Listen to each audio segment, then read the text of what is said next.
Hello everyone, and welcome to the 93rd episode of Analyzing Evil, featuring Kaiser Söze from The Usual Suspects. Now before I head into the introduction, I'd like to address something that I'm sure will be popping up in the comments section, that being Kevin Spacey and how much of a scumbag he is. This video isn't meant to glorify him or what he's done, and I certainly don't condone any of his criminal activities. That being said though, this isn't the first time, nor will it be the last, that I cover some iconic character from a film, or otherwise, that was created prior to the offending party's transgressions. If that were the case, every movie ever produced by Harvey Weinstein would be off the table, and for those of you who don't know, that's a sizable amount of films. Kevin Spacey, and many others, deserve to be discarded and condemned, and if anything were to come out with him in it now, I certainly wouldn't be covering any of those characters. But I am not opposed to covering characters that were created or portrayed by people who have since been found to be human garbage. So make of that what you will, but I thought I'd at least address it before the inevitable backlash appears down below. With that being said, in this video, we'll be exploring all there is to know about the mysterious entity that is Kaiser Söze. And as you might have guessed by the thumbnail, we'll be attempting to discern just exactly who Kaiser Söze is.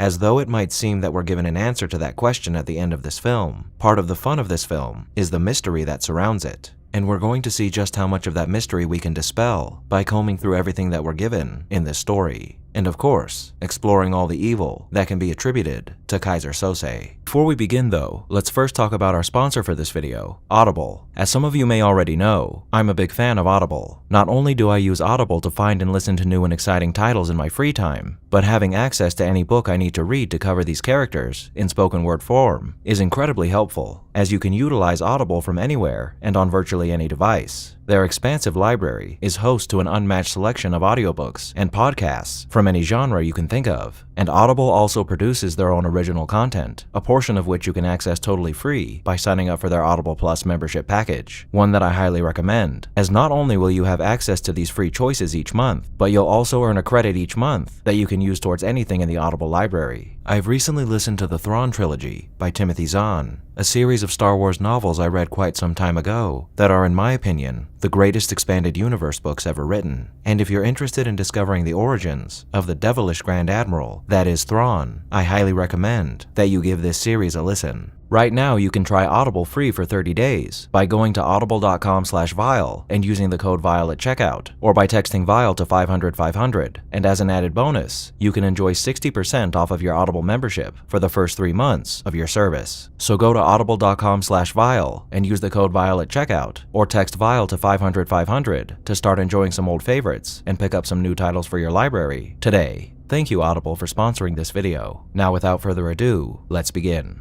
So to start off, let's explore the supposed origin story of Kaiser Söze. According to Verbal, in the beginning, Kaiser Söze was a small-time dope dealer in Turkey, a family man with a wife and 2 children who was attempting to make his way into the illicit drug trade. Unfortunately for Söze, a gang of Hungarians were the dominant force in his area, and as is quite common with gangs, they weren't willing to tolerate competition in their territory. So, in true horrific fashion, they tried to intimidate Söze by targeting his family. Holding them at gunpoint, these gangsters undoubtedly assumed that Söze would capitulate to their demands, and had it been any other man, this probably would have been a good assumption to make. But for Kaiser Söze, this was nothing more than an insult to his character. Here, Söze proves that anything that might get in his way is unacceptable, as we can see when he proceeds to shoot each one of these gangsters, save for one, after which he supposedly stated that he would rather see his family dead rather than live another day after this one, after which he shoots his wife and his 2 children, before letting the remaining gangster escape so he can tell the tale of what happened at the home of Kaiser Söze on that day. After proving his point, Söze went on to hunt down each remaining member of the Hungarian mob, carving a path of destruction in his wake as he killed every single one of their family members while destroying their homes and businesses.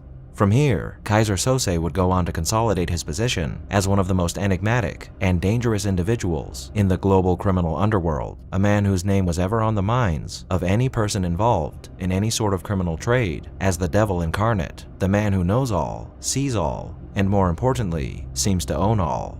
As explained by Kobayashi to our usual suspects, when he's threatening them with knowledge of their crimes that were, unbeknownst to them, committed against Söze, Kaiser Söze seems to be everywhere, dipping his beak into every criminal endeavor that you can imagine so that he might hold everyone entangled in his shadowy web at his beck and call. Now at the end of the film, Verbal is seemingly revealed to be Kaiser Söze, as after being released from police custody, he sheds his characteristic limp and enters a car driven by Kobayashi, the lawyer working as the supposed mouthpiece of Kaiser Söze. But now the question we need to ask is Verbal really Kaiser Söze? Well, during an interview shortly after the film's release, its director, Bryan Singer, told Entertainment Weekly that both he and the film's screenwriter, Christopher McQuarrie, have differing views on just exactly who Kaiser Söze is. And though in another Entertainment Weekly interview in 2015, Singer states that the facts at the end of the film solidifies in his mind that Verbal is Kaiser Söze, in the previous interview, he does state that our interpretation of who Kaiser Söze is more important than his own. This notion becomes all the more true when you take into account a conversation that Singer had with Pete Postlethwaite, the man who played Kobayashi, when discussing the script over lunch. During an interview with Metroactive, Pete explains that when Singer asked him which part he would like, Pete responded by saying any. And Bryan said in reply, and I quote, "Why not? They're all Kaiser Söze." This one sentence leaves us with a plethora of possibilities in regard to Kaiser Söze's identity. Even though we have no way of knowing if anything Verbal said in his story is true, when it comes to Söze's identity, I think it's safe to say that we can rule out Fenster, McManus, and Hockney, as they seem to be a bit too small time and not in the best position to realize the shadowy glory of Kaiser Söze. I could be wrong here, considering that Verbal initially appears to be just as small time as they are, but assuming that this is true, then I believe we're left with three people who could potentially be Kaiser Söze: Keaton, Kobayashi, and of course, Verbal Kint. Now, how we're going to determine whether or not these three men are indeed Kaiser Söze is by examining the situation that brought them all together, the supposed job to rip off a large amount of drugs from a gang of Argentinians. We later find out that the true goal of this particular job was in fact to apprehend a group of Argentinians, but their precious cargo was not a load of cocaine, but a single man, Arturo Marquez, a smuggler who managed to avoid being prosecuted by claiming that he could identify Kaiser Söze. Now, I believe the reason we can finger either Keaton, Kobayashi, or Verbal as Kaiser Söze is because of the possibilities that this scenario gives us. For example, even though Keaton perished here, it's still entirely possible that he was Kaiser Söze, as Detective Kuyan claimed. But if that's the case, why did he die? Well, if Keaton was Söze, then that would mean that Kobayashi and Verbal were his associates, and they were helping him set up the fake job and ensured its success by having both Verbal and Keaton accompany these other men on the job. But if Keaton is Söze, why would he unnecessarily risk his life by going on this job? Well, if Verbal's Kaiser Söze origin story is true, then that would mean that Söze is quite the vindictive man. And considering that there were a bunch of Hungarians guarding Arturo alongside the Argentinians, I imagine that Kaiser Söze would be eager to personally deal with his most hated enemies, which now included a man who was set to identify him to the authorities, making it all the more likely that he would want to see this job through to completion himself. However, Söze overestimated the loyalty of his subordinates, whom he also likely had under his thumb via intimidation, and Verbal, in collaboration with Kobayashi, plotted to rid themselves of their overlord during this mission by having Verbal assassinate him in the confusion. Now, even though this is entirely possible, I admit that out of the three possible identities for Söze that I've listed, this is the least likely, as a man like Söze is probably not one that would put himself in a situation where he might be betrayed. The second option, however, Kobayashi, is far more likely. You don't have that personal touch that the vendetta-minded Söze must enjoy in this scenario, but having Kobayashi be the man in the shadows pulling the strings of his minions seems to be a good fit for Kaiser Söze. However, he's still not the most likely candidate. Verbal is. Aside from the fact that Verbal is seemingly identified as Söze by the surviving Hungarian, you have both the elements that could indicate that Keaton or Kobayashi is Söze within Verbal. If he is Söze, he's been pulling the strings in the shadows through Kobayashi, and he also went along on the job to exact his revenge and did so successfully, like we would expect Kaiser Söze to. And considering how the film ended, and that he's somehow been granted total immunity from prosecution, all the evidence points to Verbal being Kaiser Söze. What makes this all the more convincing could be the possibility that by allowing himself to be captured by the police, Kaiser Söze is playing a game wherein he's attempting to prove his superiority to the law by being caught by the police and then expertly weaving a story that would allow him to outsmart them and escape from them undetected. And this is best described by Wayne Wilson in a book called Psychopaths in Film, where he states that Söze allows himself to be caught just to prove his superiority over the police. This compromises his ultimate goal of anonymity, but Söze cannot resist the urge to show off and create mischief. Now this all makes a whole lot of sense, but there is a fourth option here that I haven't mentioned so far, that being that none of these men are Kaiser Söze. Throughout this film, we're made to believe that Kaiser Söze skirts the line between reality and fiction. Criminals don't know whether Söze is an ever-present evil influencing the darkest recesses of their world, or if he's just a figment of their imagination, crafted by persons unknown as a legend of criminality. Now obviously with this fourth option that I presented to you, I'm more inclined to believe that Kaiser Söze is a legend rather than a real person. And as for who created that legend, I believe it was none other than our narrator, Verbal Kint. Verbal is presented to us as a con man, a petty criminal involved in various acts of fraud, and considering how adept he was at fooling Agent Kuyan into believing that he was indeed Verbal Kint, he's obviously much more than just a small-time con man.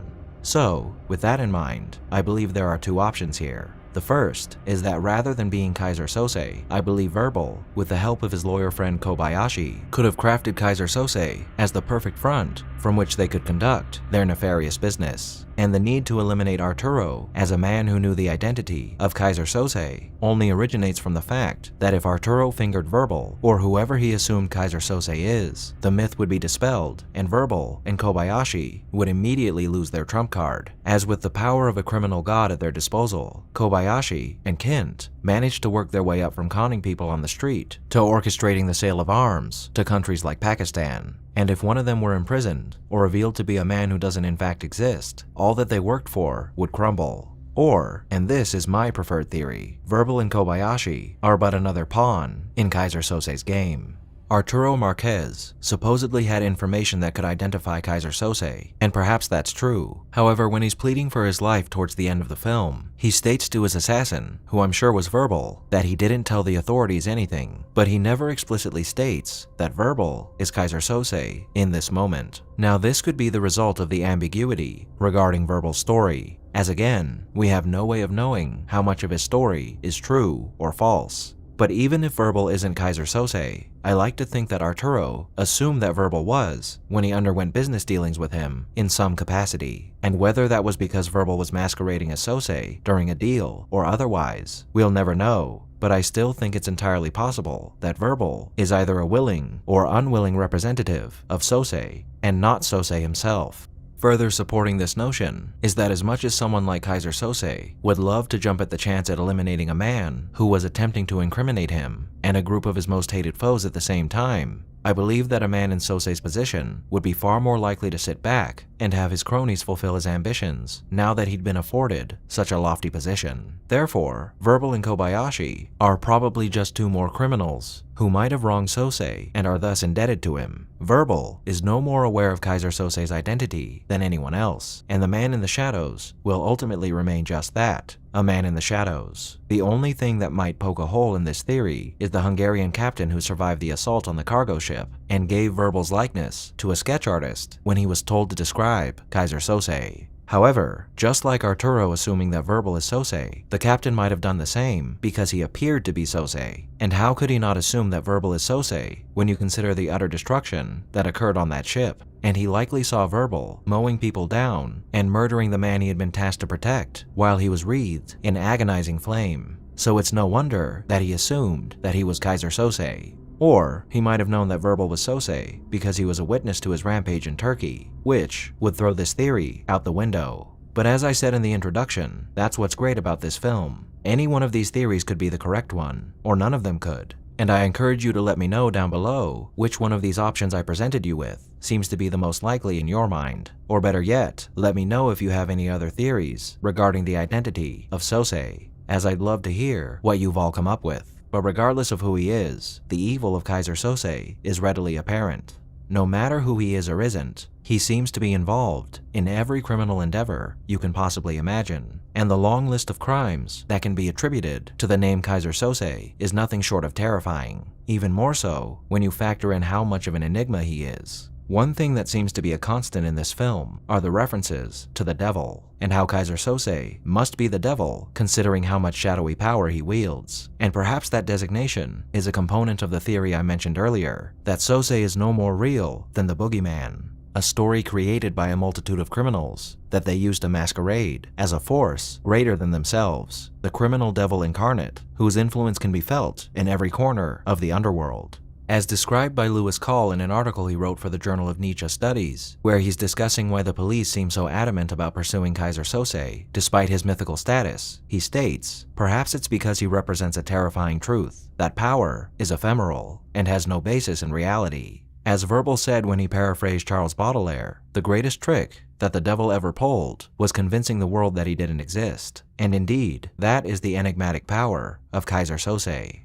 Perhaps he is real, perhaps he isn't, but that doesn't matter. All that matters is the name, and its potential to serve as a focal point for criminals to flock to, like moths to a flame, an ever-present darkness to be abused by the man himself, or those who would seek to rise in a world of intrigue, deception, and death. A world bathed in the light of a flame that's fueled by the all-encompassing evil of Kaiser Söze. Thank you all for tuning in to this episode of Analyzing Evil, and I hope you've enjoyed. What are your thoughts on Kaiser Söze?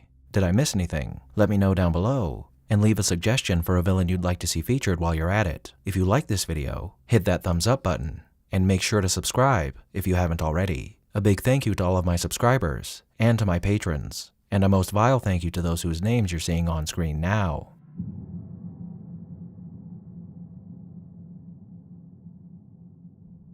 Join the channel's Discord server and Reddit to interact with myself and the community, and follow me on the social media platforms listed below to keep up with the channel. And of course, don't forget to check out the new merchandise that you're seeing on screen now by clicking the link down below. As always, thanks for watching, and I'll be seeing you soon.